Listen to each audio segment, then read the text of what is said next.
Olá, minha gente, estamos de volta nessa live histórica que não quer acontecer, mas a gente vai chamar aí o poder dos orixás e essa live vai acontecer. Vamos pedir aí para os orixás tecnológicos, os orixás do Instagram, permitirem que essa live aconteça. Eu já fiz mais de 20 lives, isso nunca aconteceu. Mas não tem problema, a gente vai continuar tentando. Eles não vão vencer, gente. Show, bolsonaristas. Não precisa assistir essa live não, não precisa gongar nossa live também não. E aí, Gui, Beta, estamos aqui. Acabei de receber tua pergunta, vou mandar. Bora, agora vai, gente. Ó, manda good vibes dos orixás tecnológicos, robóticos, instagramáveis, pra gente fazer essa live acontecer. Tainá, mulher, cadê tu? Vamos ver se agora vai funcionar. Vai dar certo, Keila, vai dar certo. A gente vai tentar, a gente tá aqui. Vamos ver. Vem, mulher, vem pra mim. Pode vir. A gente vai rir muito de tudo isso, né, gente, no futuro. Imagina os nossos filhos, os nossos netos, vendo como a gente acessava o Instagram, a internet. Ah! Opa! Eu tô pensando assim, os nossos filhos, olha a Aurora, a pequena Aurora, como que Aurora. ela vai dar muita risada de saber que era assim que você fazia live, que era assim que você usava o celular, a internet. Essa coisa pré-histórica que a gente vive a era da pré-história da tecnologia, né? A gente se acha o super tecnológico. Sim, sim. Acho que a pandemia abriu uma janela para a gente refletir isso muito, né? Muito. De como o Brasil está distante, tem um racismo digital, uma desigualdade digital colocada, muita coisa para a gente pensar. É um caos, um caos, um caos. Tainá, eu continuo... E aí, meu querido, obrigada demais. Eu continuo te vendo parada. Você tá me vendo? Tá funcionando? Eu tô vendo bem. Gente, vocês estão me vendo? Comentem aí. Ainda bem que você parou numa careta boa. Você tá gata na careta. Até que uma hora deve funcionar. Muito bom. Tainá, se você não se incomodar, a gente segue. Vamos dar assim, uns 5 minutos e ver se a tua imagem volta. Eu prometo que ver se carrega e tal. Prometo que você tá gata. Olha lá, a imagem da Tainá tá gata. Mas pra mim aqui a Tainá tá gata. Você tá com a mão, assim, toda pensadora, assim, com olharzinhos sérios. Ô, Tainá, muito, muito, muito, muito, muito obrigado pelo seu tempo. Eu sei que você é uma mulher super ocupada, você é mãe, são 7h20 da noite, agora era hora de estar com a Aurora. Então eu queria te agradecer demais por estar aqui comigo. Ah, agora voltou, agora veio. Aê! Voltou? Voltou. Eu estou muito feliz, eu estou muito empolgado da gente estar fazendo essa conversa, da gente estar fazendo essa live. Tem tanto para... Eu queria te agradecer demais. E aí, gente, vocês estão com a Tainá aí? Ô, meu pai, tá? Ela tá aparecendo? Tá. Eu tô com meu marido tá aqui na frente me ajudando, ele fica fazendo assim, ó, vai, não, para. Assim, ok, vai. Muito bom. Não, agora tá todo mundo feliz aí no chat. Ô, Tainá, deixa eu abrir minhas pautas aqui. Você tá bem, Tainá? Como você tá hoje? Como tá a sua família? Tô bem. Aí no Rio? Guto, você franca, que doideira essa conjuntura, que doideira, né? Para além da sobrecarga mental, a preocupação com a conjuntura, a dificuldade profissional de tudo, né? Porque é uma outra realidade do ponto de vista de mercado, do ponto de vista do que a gente vai fazer desse 2021. Tem muitas questões colocadas, né? Existe, claro, o medo da crise sanitária, da crise institucional que a gente vive. A crise é dramática, né? Acho que a gente nunca esteve tão fundo do poço. Eu achava que aquele ano depois do impeachment fosse ser o mais traumático do Brasil e que, nossa, barbárie, democracia em vertigem, mas nada, imagina. Nunca tá tão ruim que não possa piorar. A gente viu o pior momento da história do Brasil, da história recente do Brasil e com certeza da história toda do Brasil. É assustador, é tenebroso. A gente assiste esse desgoverno. Eu tenho assistido várias lives tuas. Ai, que lindinha. Fala com super carinho de você, Stephanie Ribeiro e a Gabriela. Ela é maravilhosa. Duas mulheres que têm maravilhosas, maravilhosas. Tainá, eu sou menino do interior, eu nasci em Sorocaba, fui nascido e criado em Araçoiabinha da Serra, estudei em São Carlos e tô aqui em São Paulo já tem quase Você fez 20 anos. USP ou outra faculdade? Você fez a USP de São Eu Carlos? fiz USP em São Carlos. Legal. USP de São Carlos, um curso maravilhoso e acho que, como tantos outros cursos de arquitetura, um curso majoritariamente branco, né? Todos os meus professores brancos, praticamente nenhuma pessoa negra, não existia a política de cotas na minha época, logo depois que eu saí, né, que as cotas foram estabelecidas. Eu sei que tenho dados que na Universidade Federal hoje cerca de 50%, né, dos estudantes, já existe uma perspectiva de que cerca de 50% dos estudantes são negros ou pardos, mas a gente sabe que a gente está muito atrás. Eu até ouvi uma entrevista tua falando sobre a sua formação e você dizendo que você era a única arquiteta negra. Tainá, o meu escritório é um escritório que está completamente dentro da bolha branca, né, da bolha de poder branco. Uma grande parte, a maior parte dos meus clientes e dos meus diálogos no cotidiano, infelizmente, são com pessoas brancas apenas. Os líderes das empresas, grande parte dos arquitetos. Eu venho trabalhando com pessoas negras no meu escritório há alguns anos e desde o começo do ano passado eu decidi estabelecer mais políticas para ter mais pessoas negras dentro da minha empresa, né? Eu tenho uma empresa pequena, uma história de arquitetura de pequeno, de médio porte, e eu venho percebendo, né? Hoje eu tenho o maior orgulho de falar que a gente já tem algumas pessoas fantásticas que me ajudaram, inclusive, têm me ajudado a preparar essas lives, e eu percebi a transformação que vem acontecendo. Adorei o nome, Ciricutico. Ciricutico é uma coisa que eu falava muito, assim. Menino, que ciricutico é esse? Ciricutico é aquele fogo na tchatcha, né? Aquele fogo que você não consegue parar um minuto. E eu acho que é um pouco isso também, né?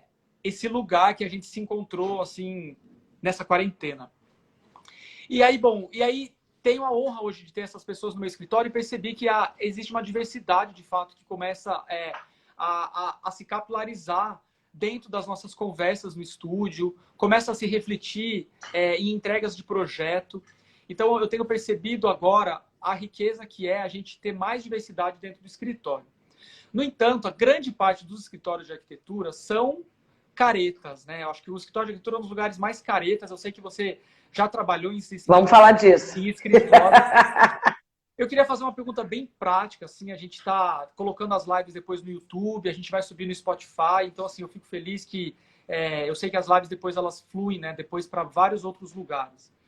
Como nós, empresários do mundo da criação, do design, da arquitetura, podemos participar desse processo de transformação dentro dos nossos escritórios? Como tornar os escritórios lugares menos caretas, romper esse pacto da branquitude, começando de dentro para fora, né? Começando direto na nossa prática dentro do escritório. Ai, que maravilhosa essa pergunta. Vamos lá. Primeiro, boa noite. Obrigada demais, público. Foi super paciente com a gente, com a loucura digital dos novos tempos.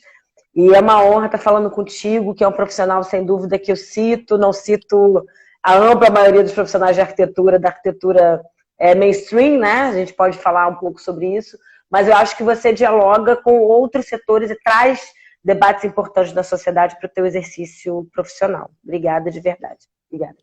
Trouxe uma água, meu amorzinho trouxe uma água agora, gente. O amor está no ar. Amor, essa Aurora. Manda um beijo para a Aurora. Muito fofa. Quantos anos tem a Aurora mesmo? Tá com 6, tá com 6. Mocinha. Nessa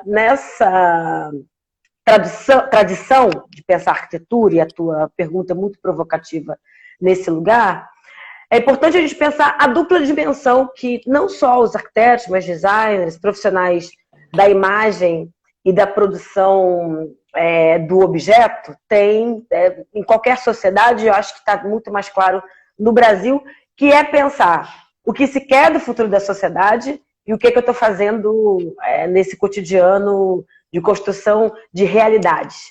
O arquiteto, o designer, o designer de produção, os artistas plásticos, eles desenham e projetam, idealizam e constroem protótipos que podem ser do campo do objeto construído e do objeto também da subjetividade.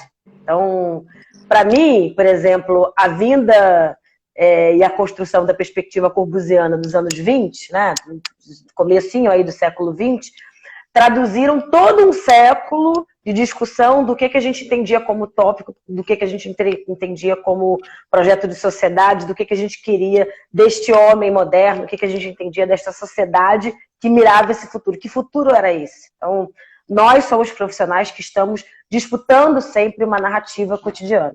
Então, mesmo profissionais que não se entendam, não reivindiquem necessariamente estar no fronte de lutas ou de transformação, estão transformando, impondo estéticas, projetos e subjetividade. Acho que isso é um pé assim, importante, que independente do polo que esse arquiteto se coloque, ele está protagonizando um campo de disputa e está se posicionando, mesmo ele querendo se achar purista ou isento dessa determinada disputa. Então, quando você fala, você tem projeto, você tem um escritório de arquitetura que lida com projetos que estão numa bolha, não só de uma classe social, mas de uma origem étnico-racial, mas o fato de você entender isso, querer desconstruir isso e querer se entender enquanto sujeito desse lugar, já te posiciona, obviamente, distante de um profissional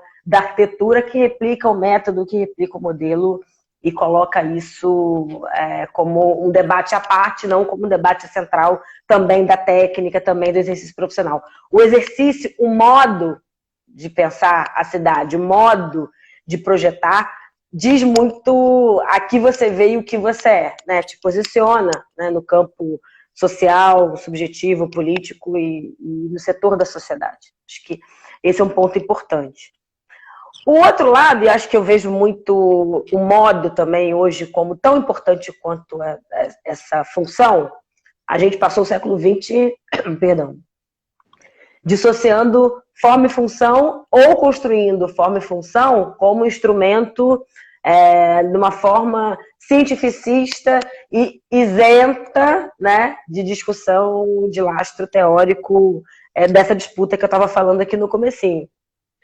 Quando a gente junta agentes, atores e atrizes, e entende que esses atores e atrizes são fundamentais para a forma de produzir arquitetura e entender e se entender como agente de interlocução dessa arquitetura, aí falando concretamente, não dá para a gente achar que a nossa arquitetura vai estar casada com as necessidades contemporâneas se ela, por exemplo, não insere nos seus quadros atores e atrizes das pautas contemporâneas centrais. E o que eu estou falando? Não dá para a gente achar, né, que um arquiteto, né, do século XXI, de 2020, a vanguarda, está na vanguarda das discussões da sociedade. Eu não vou ter um Lelé em 2020 discutindo o futuro, discutindo a forma, discutindo o método e tudo mais, se esse cara não se submete às transformações cotidianas e se antena nas transformações e modificações necessárias para essa vanguarda acontecer. Então, se eu estou dizendo, né, que o hoje discute a morte de Miguel, discute George Floyd, discute Covid-19, discute desigualdade, discute privilégio e discute projeto de sociedade, aí eu vou chegar no Bolsonaro, adoro falar dele porque é importante a gente perceber o que está em disputa, esse sujeito, ele pode até hoje publicar nas revistas, ele pode estar na Casa Cor, ele pode ter o bolso cheio, mas ele não vai ser um profissional de vanguarda. Ele não vai ser perene, ele não vai falar dessa escola que precisa ser construída, ele não vai protagonizar o movimento de construção da arquitetura, porque, afinal de contas, a arquitetura não está dissociada da realidade. A arquitetura não está dissociada do contexto social, das relações sociais que são construídas e forjadas nesse cotidiano. Aí eu vou dar um exemplo dos brutalistas. Eu vou até beber, porque quando eu falo mal dos modernistas, cai uma fadinha modernista no céu.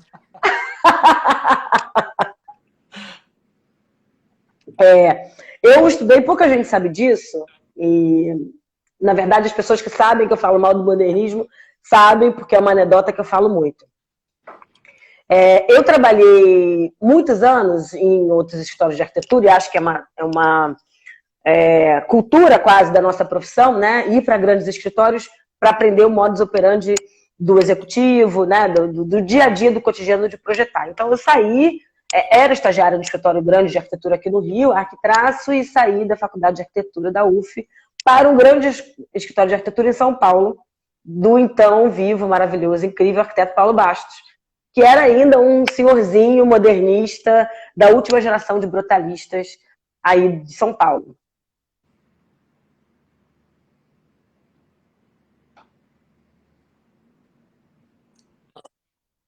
Voltamos. Voltou.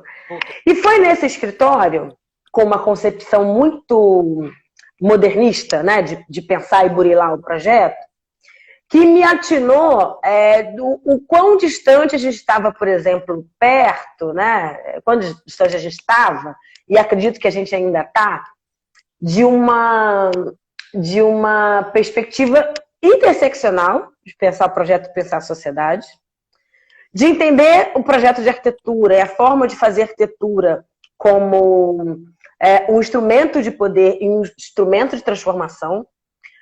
Por quê? E aí, falando dos grandes gargalos, por exemplo, do desenvolvimento econômico urbano do Brasil. A gente vê a nossa classe trabalhadora preta não como sujeitos também participantes das transformações que a gente precisa fazer na sociedade. Mas a gente vê a nossa classe trabalhadora preta como apenas classe trabalhadora e mais, como classe trabalhadora passível de ser escravizada. E que é um modus que a gente perpetua nos escritórios de arquitetura.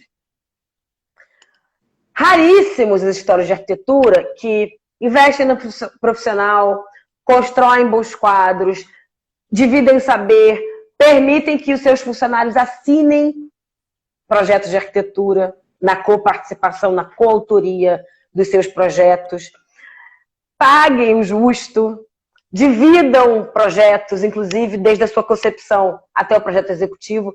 A gente fagocitou um modo de banalização dos nossos profissionais e de construção da perpetuação da desigualdade do canteiro.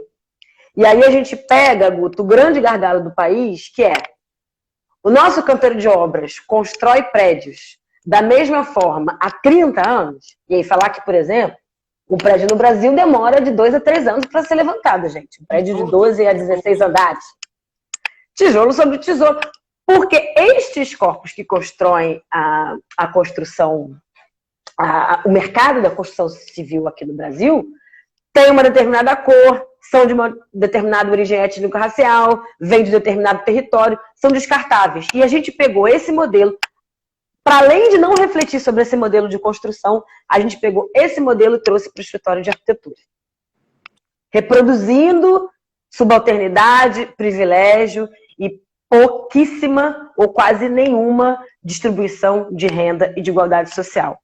Nesse lugar, a gente reproduz também um modo, e aí eu vou falar essa frase do Paulo, que na verdade é a síntese da arquitetura moderna brasileira.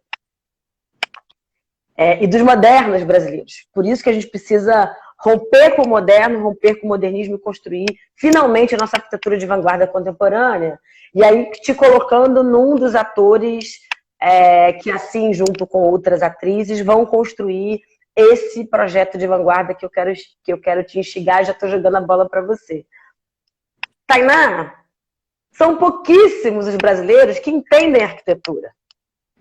A arquitetura não precisa ser para todos os sujeitos. Eu não preciso entender de arquitetura. Eu preciso acessar a arquitetura. E essa chave é muito errada. Porque essa chave, ela deixa claro que existem escolhidos. Essa chave deixa claro de que a arquitetura, o fazer arquitetura, o se aproximar da arquitetura é para poucos. E que a realização da arquitetura é uma benevolência desses escolhidos. Então a chave, para quem tá bom, e aí a gente começa a entender por que a arquitetura brutalista é fria no inverno e quente no verão, a gente começa a entender do porquê que a gente não usa madeira certificada e opera ainda na lógica do concreto como se fosse a única solução possível. Por que que a gente optou por uma arquitetura que fetichiza o nórdico e não olha para a arquitetura nordestina, para a arquitetura vernacular como a necessária? A gente começa a ter a chave dos privilegiados que estão errados, mas que mimetizam e perpetuam o modelo errado.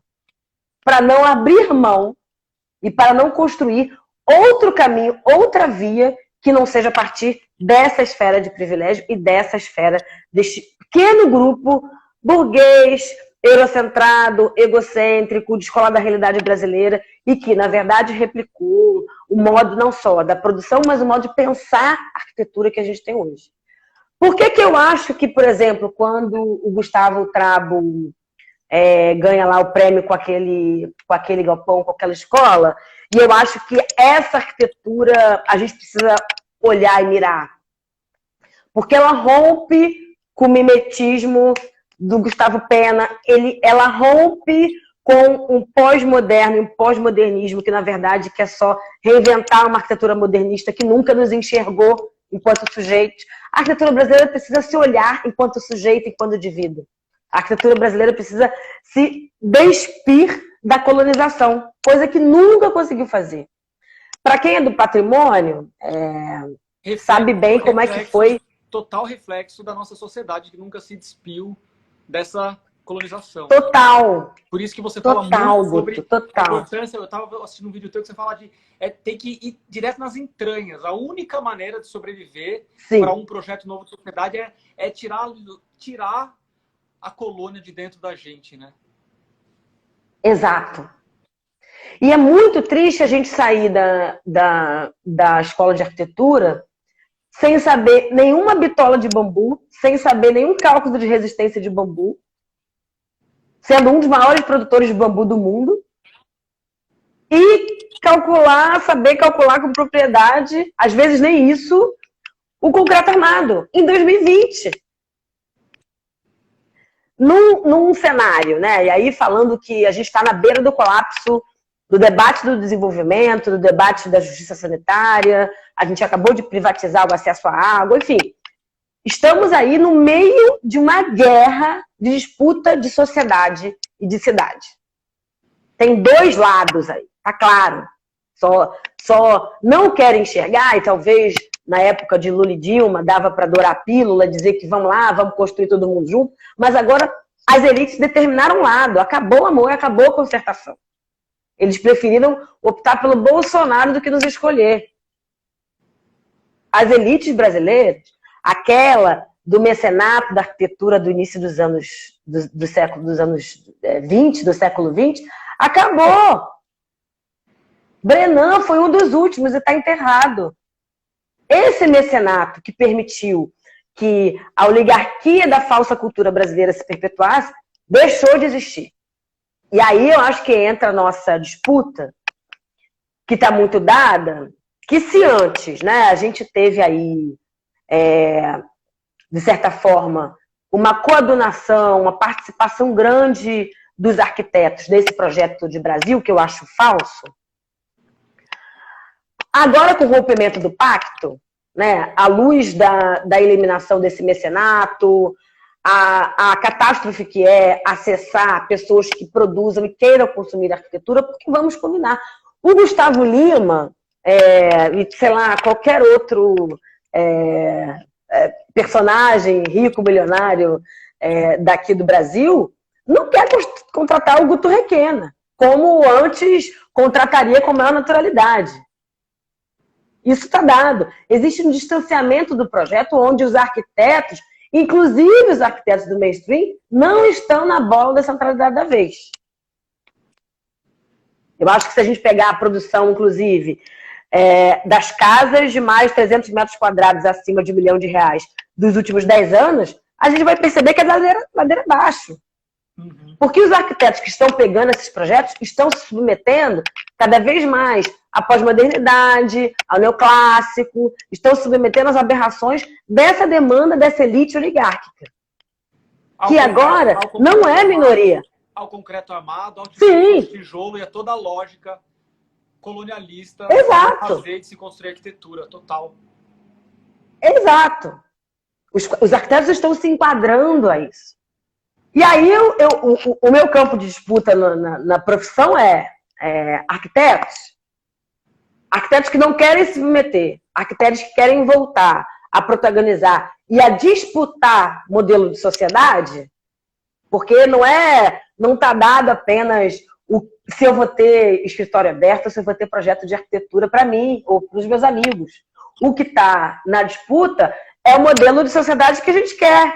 Porque, afinal de contas, se a gente não der conta dessa escala, dessa dimensão, como o Lúcio Costa uma vez deu, e aí eu estava indicando no debate do patrimônio para falar o seguinte: Lúcio Costa impôs uma dinâmica que obviamente é modernista, mas de escolha de modelo de sociedade. Se escolheu negar a arquitetura eclética, reimpor, reconstruir em alguns momentos a arquitetura colonial, e nenhuma crítica a isso, mas o fato é que os arquitetos protagonizaram escolhas que foram construídas para um futuro. Quais são as escolhas que os arquitetos contemporâneos estão fazendo para o futuro? A gente tem que se debruçar sobre isso. O desenho imagético de cidade, de sociedade, que foi plantado aqui por Corbu, um eugenista de mão cheia, que encontrou liga num também eugenista racista de mão cheia, que era o tio Lúcio, estabeleceu o que a gente plantou no século XX. O que os arquitetos do século XXI estão construindo hoje? A gente vai continuar negando o próprio Brasil? A gente vai continuar negando origens étnico-raciais, povos originários, as construções pretas, as construções quilombolas? É possível? É possível a gente fingir que não aumentamos em meio grau Celsius a temperatura do Brasil por ano? E que daqui a 50 anos é melhor a gente construir como os indígenas? Porque a gente não vai ter como pagar ar-condicionado para todo mundo? Não é melhor a gente entender que a gente vai ter que dar conta dos nossos mananciais, das nossas reservas hídricas? Porque tem crise hídrica pipocando em várias cidades do Brasil. O Rio de Janeiro não é um caso isolado, São Paulo não é um caso isolado. Será? E aí eu vou ser mais contundente e enfática na minha crítica. Inclusive brigando com os petistas, mesmo sendo uma petista roxa e lulopata. Será que esse modelo de desenvolvimento das grandes capitais, da cidade compacta do capital, é possível da gente perpetuar no pós-pandemia, onde a gente não pode concentrar? Eu queria muito... Vai dar... Fala, desculpa. Não, eu queria muito chegar nesse ponto, assim. É incrível que você fala sobre arquitetura, é uma vergonha. Eu não estudei, por exemplo, arquiteturas originárias, como você diz. Eu nunca tive uma aula na faculdade. Sobre... Não, ninguém estuda. O povo não sabe nada. Sim. E agora então, agora está sendo uma descoberta, está sendo um universo novo. A gente está nesse momento estudando. Essa semana a gente Matheus, Pri, que estão aqui nos assistindo, fizeram uma apresentação super bonita sobre ancestralidade. Né? É muito doido porque muitas vezes me associam à ideia de futuro, né? Porque eu sou um apaixonado por tecnologia. Então a gente ouve muito o termo cidades inteligentes, que é uma besteira. Ai, nem me fala. É uma besteira. Cidade inteligente era cidades ordinárias, era cidade construída por várias das etnias que ocupavam aqui antes da gente chegar e matar todo mundo. Né? A gente pensa em sustentabilidade de fato, circulação cruzada de ar, assim, falar de relacionar inteligência à tecnologia é uma besteira, né? Eu queria entrar nessa questão da cidade, queria te falar que um dos meus aprendizados, né, nessa quarentena, inclusive ouvindo uma fala da Djamila Ribeiro, que ela falava que a empatia, ela é também ela é construída através da educação, né? A empatia, ela é uma construção também dada pelo intelecto, né? Quanto mais eu estudo, quanto mais eu estudo o outro, quanto mais eu estudo o diferente, as outras histórias, mais fácil é para eu conhecer o outro e, portanto, possivelmente ser um ser mais empático. Aprendi também o que tem se falado tanto, né, nessas últimas semanas sobre não basta não ser racista, é preciso ser antirracista. Li isso a partir da Djamila, aprendi que, na verdade, é Angela Davis. E aprendi, né, tenho ouvido falar muito, tenho tentado ler muito sobre esse pacto da branquitude. Né? Então, para não ser antirracista, milhões de estratégias, né? E a gente tem discutido um pouco mais dessas estratégias entre amigos, dentro do escritório, né? Consumir mais produção cultural feita por pessoas negras, fazer de fato, trazer de fato pessoas negras mais próximas, ouvir, convidar para trabalhar, gerar oportunidade. A gente tem a primeira geração de fato de arquitetos negros saindo das universidades, arquitetos negros fantásticos que entraram por uma opção por uma oportunidade muitas vezes de cota, muitas vezes as primeiras que tiveram acesso à educação universitária dentro de suas famílias, assim. Bom, e por aí vai, né? Tudo isso para chegar nessa certeza de que o Pacto da Branquitude também construiu e constrói as nossas cidades, né? As cidades são construídas dentro de uma lógica onde o branco pode circular em certos lugares, o negro pode circular em certos lugares, o homem em certos lugares, a mulher em certos lugares. Né? As mulheres sabem, por exemplo, os lugares da cidade que elas não devem passar a noite. Né? Então, assim, existem recortes dessa nossa cidade que é construída para ser racista, para ser excludente. Eu sei que é uma questão super ampla, mas eu queria te ouvir um pouco, quando você fala disso, sobre essa lógica dessa cidade que é construída em cima desse racismo estrutural, desse pacto de branquitude, para a gente poder também falar um pouco de estratégias. Claro. Eu explico isso para quem... acho que tem muita gente, tem muitos não negros assistindo a live, provavelmente. E eu sempre gosto de mostrar esse pacto, a partir do esquema do marxismo do topo da pirâmide, né? A gente fala muito da base da pirâmide, do topo da pirâmide, e não tem nada mais alegórico e concreto da gente pensar que o topo da pirâmide, ele é pequeno. Ele é pequeno e não cabe todo mundo. E quem chega no topo tende a não querer sair do topo. Porque o mundo, de forma ampla, é construído de forma muito injusta e desigual. E não achem que, mesmo de forma oculta, de forma subjetiva, a branquitude não entenda isso, não entenda que existe um campo da desigualdade, que não existe a subalternidade. As pessoas entendem. Mesmo aquelas construídas, né, com valores corretos, as pessoas, de modo geral, ficam muito incomodadas de se reivindicarem racistas ou entenderem que replicam racismo, enfim. Porque as pessoas não têm uma aula, né, na primeira infância dizendo, olha, você tem que ser racista, você tem que matar pretos, você tem que ter uma babá preta. Não existe isso. Né? A construção do racismo, ela vem a partir dessa estrutura onde brancos são blindados, na larga maioria, na sua ampla maioria, dessa miséria e da construção do mundo quando a gente vai racializar a desigualdade. E aí, desde o ponto de vista dos dados, de como você precisa se locomover menos nas cidades, como você respira melhor. Tem uma pesquisa na Fiocruz aqui no Rio de Janeiro, estou falando do Rio, que fala o seguinte: um jovem branco da Zona Sul, né, que é a área nobre aqui da cidade, ele acessa 22% menos poluentes, menos gases poluentes do que o jovem preto periférico. Isso por quê? Porque esse jovem preto periférico, ele transita na cidade, ele passa por vias altamente poluídas e com acesso a dióxido de carbono, enfim, uma série de substâncias que, obviamente, ao longo de sua vida, vão dar câncer, adoecimento mental, fadiga, estresse, toda sorte. E aí a gente começa a entender do porquê que a expectativa de vida de um jovem negro no Brasil, para além do genocídio negro do Estado, também opera na lógica de acesso à cidade e à saúde, acesso a bem-estar e bem-viver que ele tem. Então, assim, existe uma blindagem que é subjetiva também do cuidado.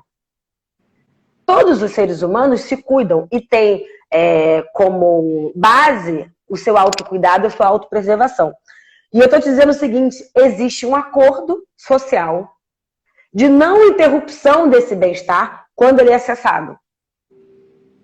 Simplifica, por exemplo, do porquê que a gente... Você caiu, não estou te vendo. Voltou. Voltei.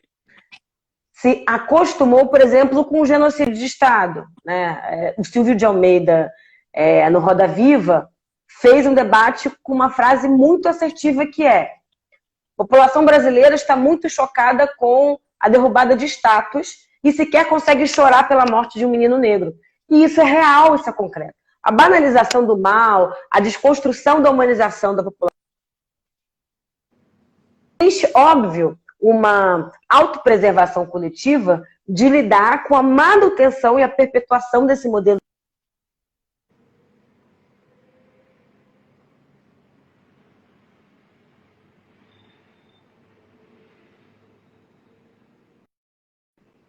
Essa mulher, minha gente.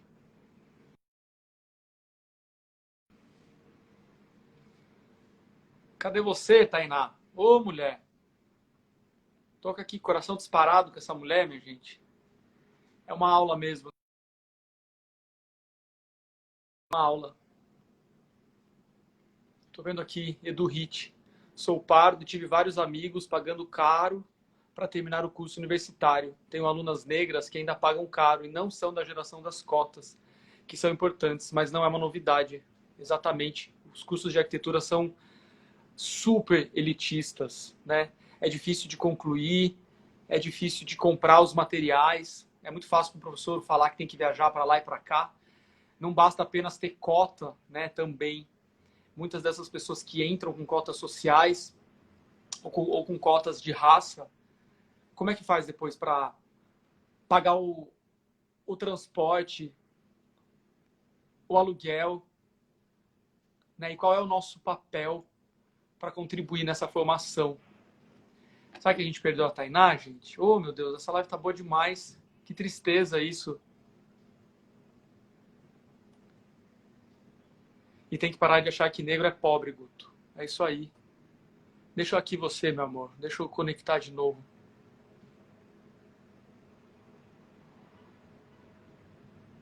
Ela voltou, a mais esperada. Oi. Mulher, voltou de novo. Voltei, mas tá ruim, né? Deixa eu ver, tá te conectando, mas sem... Tô te ouvindo, tem a voz fantasmagórica vindo aqui de baixo. É muito engraçado, porque você não aparece com sua voz. Não, as pessoas estão ouriçadas aqui, pelo amor de Deus. Cadê a Tainá? Pelo amor de Deus, onde é que tá essa mulher? Salve, Tainá, mulher inspiradora. E tem que parar de achar que negro é pobre, Guto. Gente, eu não acho que negro é pobre. Eu tô só retratando que a grande parte das populações de situação vulnerável são negras e pardas. É uma realidade, né? Voltamos, Tainá. Eu tô aqui. Oi. Sim. E aí, nesse sentido, é importante a gente acabar com o pacto narcísico, de entender que só existe esse sujeito. E por que o pacto narcísico acontece? Porque a desumanização acontece de modo anterior. Os brancos foram acostumados a desumanizar a situação negra, a condição do negro brasileiro e dos povos negros em diáspora de modo geral, e eles se condicionam no entendimento que, para além de narcisismo, para além da autoidentificação como prioridade, é a extrema alienação da condição do outro. Porque, na verdade, na cabeça, dentro desse delírio que a gente chama de branquitude, não existe outro. Porque o outro humano não é. Então, assim, como é que a gente cura esse delírio? É importante estabelecer outros sujeitos sociais, que é uma grande dificuldade que o branco brasileiro e o branco, de modo geral, tem. E aí a minha grande questão e a minha grande crítica ao branco brasileiro, que ele se entende como branquitude. Porque o branco brasileiro, meus queridos, na verdade é não negro, né? É afro-latino-americano. Se a gente for fazer um desenho, que não é o desenho do ministro da Saúde, Pazuello, é o desenho ali que divide países do norte e países do sul, nós estamos na periferia do capitalismo, e eu sempre falo isso, né? Como é que a gente entende que o Brasil, ele é o retrato e o extrato desse período colonial e do processo de expropriação gravíssimo que nós passamos. Então, para além das políticas de reparação e de reintegração de posse, que eu costumo dizer, de negros indígenas brasileiros, é preciso estabelecer um outro ciclo civilizacional no país, onde a gente estabeleça que existe uma nova civilização que nunca foi enfrentada, que é preta e mestiça, afro-latino-americana indígena, esta sociedade, desde a sua base e em todos os outros setores sociais.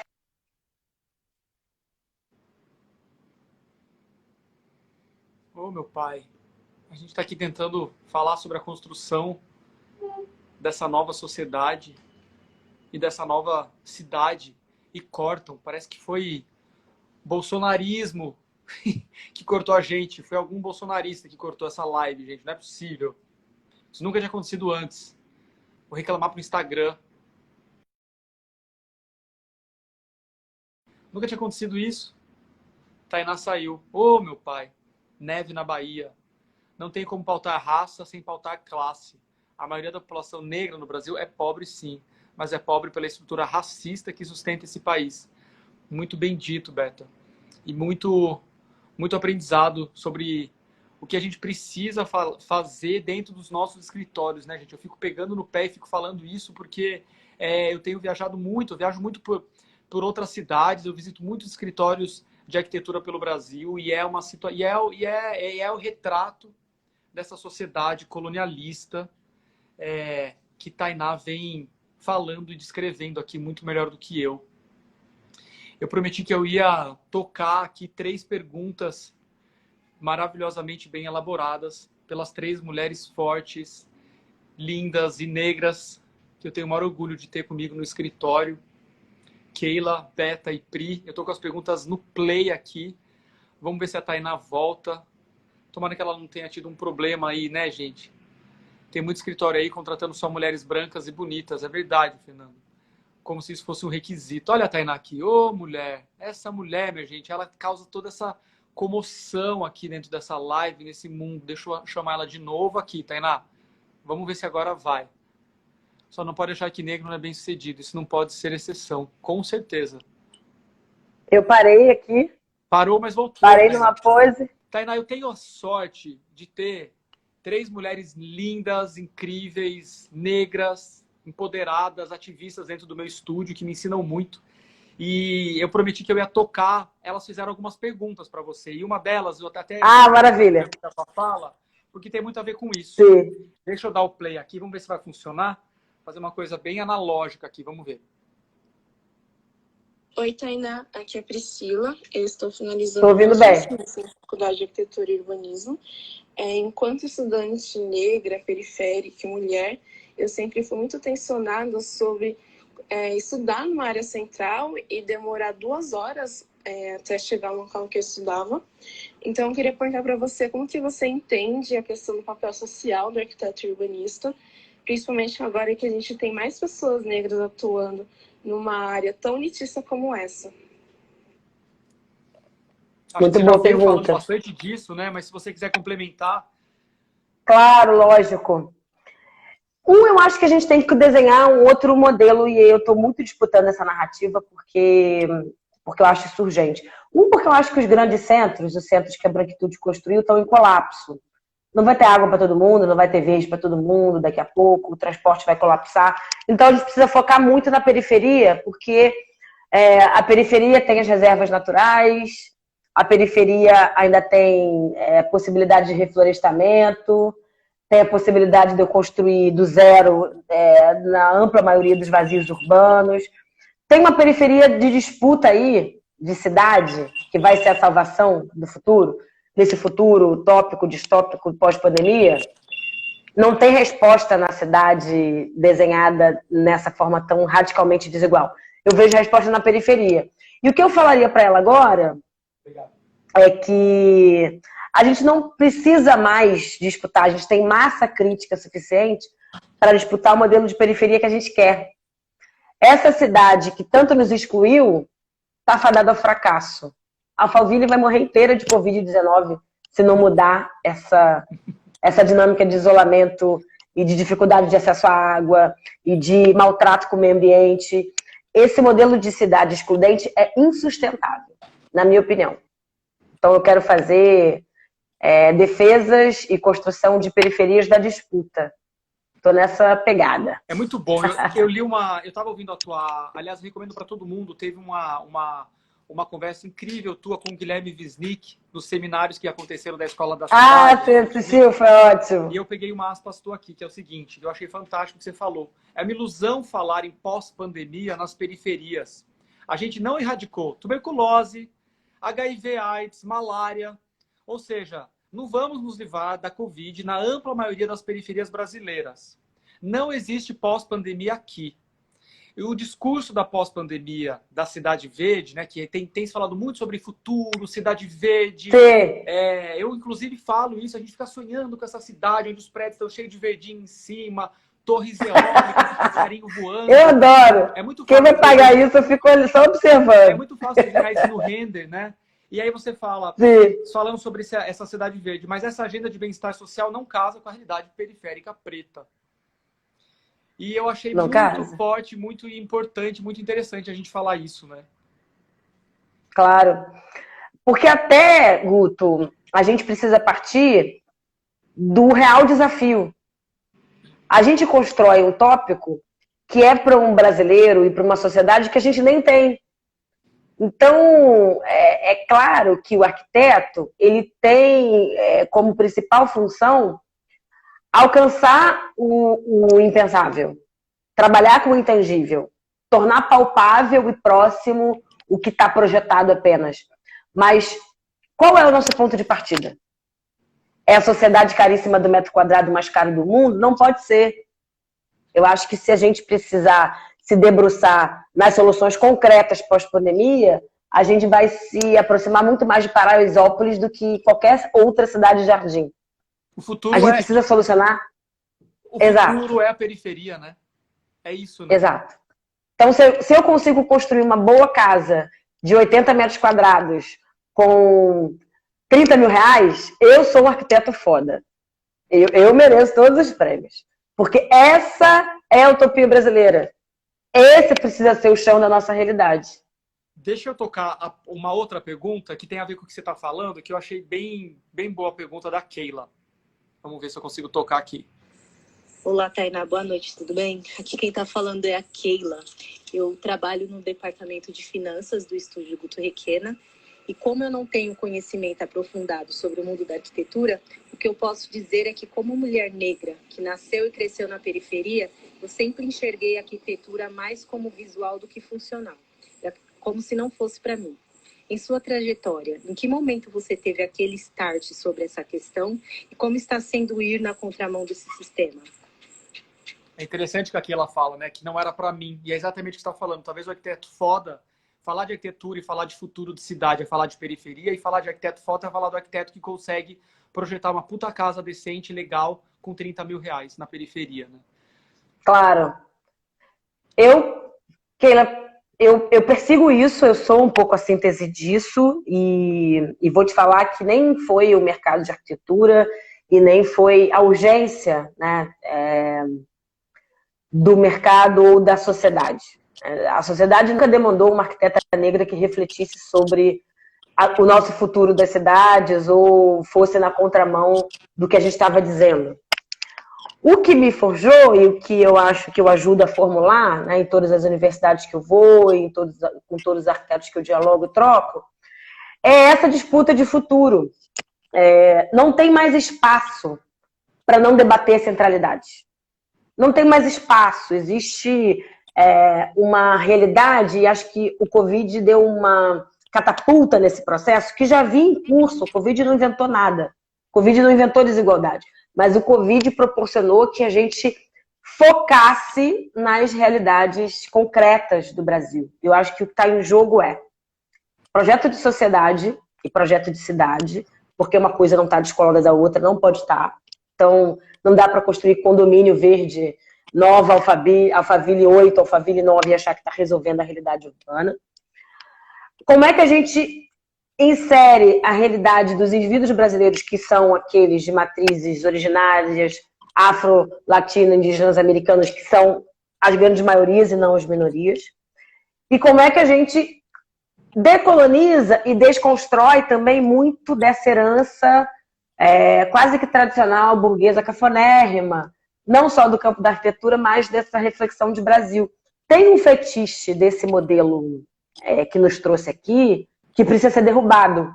Então, o que eu diria para todos os estudantes de arquitetura e todo arquiteto contemporâneo a nós, né, que tá nos assistindo, que vai assistir a live? A gente precisa derrubar essas estátuas que estão entranhadas, na verdade, nas estruturas sociais do Brasil. E acho que está na hora de derrubar. Acho que esse é o momento, né? Nosso turning point, nossa tábula rasa contemporânea, é um pouco nessa linha. Guto, eu vou ter que te abandonar. Tem que ir pra rua, tem que derrubar a estátua, tem que quebrar tudo. Foi super legal, Tainá. Muito, muito, muito, muito obrigado. Mande um beijo pra Aurora. A gente podia ficar conversando aqui mais um monte de tempo, mas sei que você tá na tua hora aí já. Vamos depois marcar outra, internet melhor, juro. Você vai deixar aqui essa live? Deixa a live para os meninos, que eles adoram. No YouTube, depois isso vira Spotify. Tinha uma pergunta da maravilhosa Beta, que depois eu vou te mandar. Quando estiver em São Paulo, venha nos visitar, venha conhecer o estúdio, venha vou. Embelezar o estúdio com esse teu sorrisão e com essa tua energia incrível. Fica bem, cuida da tua filha, cuida dos teus amigos, cuida dos teus. E vamos construir alguma coisa louca no IA. Eu estou chamando uns arquitetos aí do Brasil para a gente fazer uma coisa diferente no congresso. Chama nós. Tá bom. Um beijo. Beijo, querido. Beijo a todo mundo, queridos. Até. Beijo, gente. Obrigado para todo mundo que assistiu a gente. Até já.